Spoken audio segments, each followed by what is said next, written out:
안녕하세요. 조용한 부자의 비밀입니다. 오늘은 SCHD의 배당이 끊길 확률과 월급이 끊길 확률을 비교하면서 노후 준비에서 우리가 실제로 마주하게 되는 위험이 무엇인지 이야기해 보겠습니다.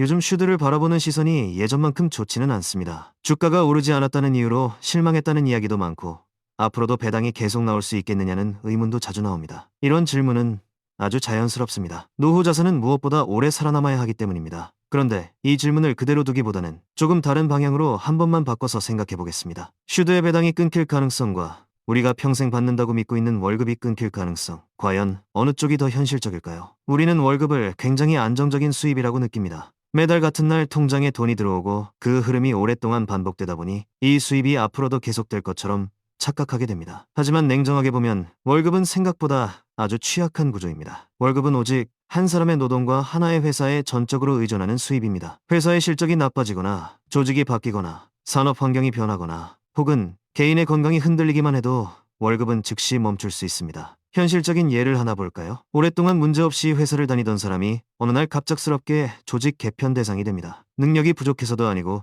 큰 실수를 해서도 아닙니다. 회사가 더 이상 그 자리를 유지할 수 없다는 이유 하나만으로 월급은 다음 달이 아니라 이번 달에서 끝나는 경우도 적지 않습니다. 이게 월급이라는 수입의 구조입니다. 통계적으로 보더라도 대부분의 사람들은 정년까지 월급을 온전히 받지 못합니다. 예상보다 이른 시점에 생각하지 못한 이유로 소득이 끊기는 경험을 하게 됩니다. 그럼에도 우리는 월급이 끊길 가능성에 대해서는 별다른 대비 없이 살아갑니다. 이제 슈드의 배당을 보겠습니다. 슈드의 배당은 단일 기업의 배당이 아닙니다. 미국에서 10년 이상 배당을 꾸준히 지급해온 기업들 중에서도 현금 흐름이 안정적이고 부채 비율이 낮고 재무적으로 검증된 기업들만을 선별해 담은 구조입니다. 여기서 중요한 점은 슈드는 특정 기업을 믿고 맡기는 상품이 아니라는 것입니다. 어떤 기업의 실적이 나빠지거나 배당 성장이 멈추면 그 기업은 기준에 따라 자연스럽게 제외됩니다. 그리고 더 안정적인 기업이 그 자리를 대신합니다. 이 과정은 투자자의 감정이나 판단이 아니라 정해진 규칙에 의해 자동으로 이루어집니다. 그래서 슈드의 배당은 어느 한 기업이 흔들린다고 해서 갑자기 사라지는 구조가 아닙니다. 월급이 하나의 축에 의존하는 수입이라면 슈드의 배당은 여러 개의 축이 동시에 지탱하는 수입에 가깝습니다. 배당이 끊긴다는 이야기를 할 때 주가 하락과 배당 감소를 같은 개념으로 생각하는 경우가 많습니다. 하지만 이 둘은 전혀 다른 이야기입니다. 주가는 시장 심리와 기대에 따라 크게 흔들릴 수 있지만 배당은 기업이 실제로 벌어들인 현금에서 나옵니다. 특히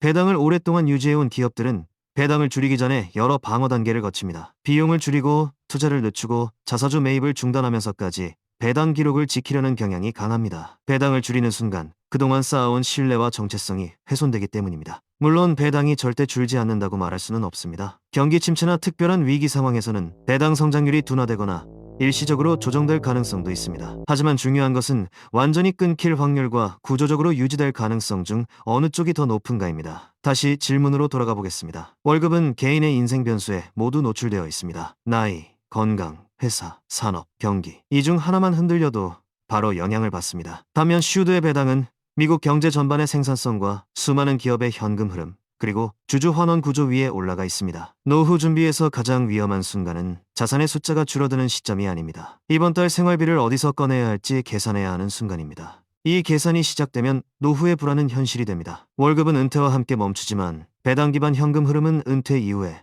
그 진가가 드러나기 시작합니다. 그래서 슈드가 노후 자산으로 자주 언급되는 이유는 수익률이 화려해서가 아닙니다. 월급보다 오래 살아남을 가능성이 높은 현금 흐름을 만들어주기 때문입니다. 노후 준비는 돈을 얼마나 많이 버느냐의 문제가 아니라 언제까지 돈이 끊기지 않느냐의 문제입니다. 이 관점에서 다시 한번 생각해 보신다면 우리가 진짜로 경계해야 할 것은 배당이 끊길지도 모른다는 불안이 아니라 월급이 영원할 것이라는 착각일지도 모릅니다. 오늘은 슈드의 배당이 끊길 확률과 월급이 끊길 확률을 비교해 보았습니다. 이 생각 하나만 정리되셔도 노후 준비의 방향은 충분히 달라질 수 있다고 생각합니다. 오늘 이야기는 여기까지입니다. 이야기가 들을만 하셨다면 구독과 좋아요 부탁드리겠습니다. 감사합니다.